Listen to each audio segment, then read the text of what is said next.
ఇంటికి మంచి రావాలి అన్నా చెడు రావాలి అన్నా అది ప్రధానమైన గుమ్మం ద్వారానే వస్తుంది. అందుకనే సింహద్వారానికి మనం దిష్టి తీసి గుమ్మడికాయలు కడుతుంటాం. మరి కొంతమంది కొబ్బరికాయలు కడుతుంటారు. ఇంకా కొంతమంది వాళ్ళ సాంప్రదాయానికి అనుగుణంగా కొన్ని యంత్రాలని మంత్రాలని కడుతుంటారు.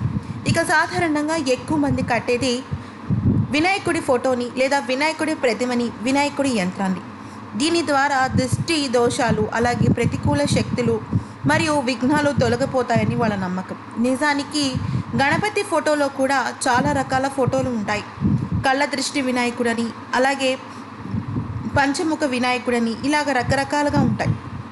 కానీ ఎవరింట్లో అయినా సరే గమనించినట్టయితే ఒక మనిషి పైకి వస్తున్నాడు అంటే అతని మీద ఎక్కువగా దిష్టి దోషాలు, ఎక్కువగా ఏడుపులు లాంటివి ఉంటుంటాయి. ఇవి చాలామంది మూఢనమ్మకం అని కొట్టిపడేస్తుంటారు. కానీ అనుభవించిన వాళ్ళకి మాత్రమే ఈ యొక్క విషయం తెలుస్తుంది. తద్వారా వాళ్ళకి ఆ ఒక్క వ్యాపారంలో కానీ లేకపోతే మరి దేనిలో అయితే వాళ్ళు ఎదుగుతున్నారో దానికి ప్రతికూలంగా వాళ్ళకి అనారోగ్య సమస్యలు వస్తూ ఉంటాయి. అందుకనే వాళ్ళు చేయవలసింది ఏంటో ఇప్పుడు తెలుసుకుందాం. ఎవరైనా సరే ఆర్థికంగా లాభపడాలి, ఆర్థిక పురోగతి పెరగాలి, మేము వ్యాపారాల కోసం బయటికి వెళ్తూ ఉంటాము అనేవాళ్ళు ఒక చిన్న పరిష్కారాన్ని పాటించవచ్చు.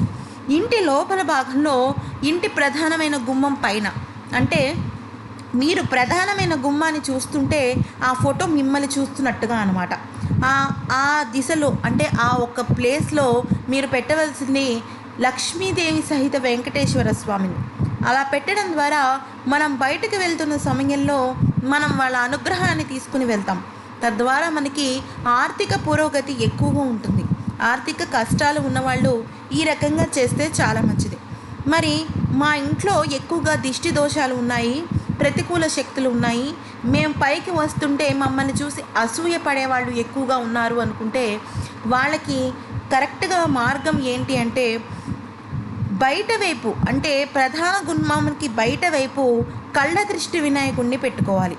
ఆయన ఒక కన్నుని శివుడిలాగా నుదుటి భాగంలో ఉంటుంది కాబట్టి ఆయన్ని కళ్ళ దృష్టి వినాయకుడు అంటారు. ఆ కళ్ళ దృష్టి వినాయకుడిని మొదటగా మీ ఇంట్లో దేవుడి గదిలో పెట్టి పూజ చేసి, అంటే కుంకుమ గంధం అలాంటివి పెట్టి పూజ చేసి దీపారాధన చేసిన తర్వాత ఆ ఫోటోని తీసుకువెళ్ళి బయట పెట్టడం ద్వారా, అంటే బయట అంటే మీ యొక్క ప్రధానమైన గుమ్మానికి పైన పెడితే మీకు చాలా కలిసి వస్తుంది. మరో ముఖ్యమైన విషయం ఏంటి అంటే కేవలం గుమ్మం పైన పెట్టడమే కాకుండా రోజు కొద్దిగా పువ్వులని కుంకుమని పెట్టడం ద్వారా ఆ ఫోటో మిమ్మల్ని మంచి మార్గానికి తీసుకువెళ్తుంది. ఇది మూఢనమ్మకం కాదండి, నమ్మే వాళ్ళకి ఇది నమ్మకమే. ఇలాంటి ఎన్నో విషయాల కోసం దయచేసి మా ఛానల్ని సబ్స్క్రైబ్ చేసుకోండి. ధన్యవాదాలు.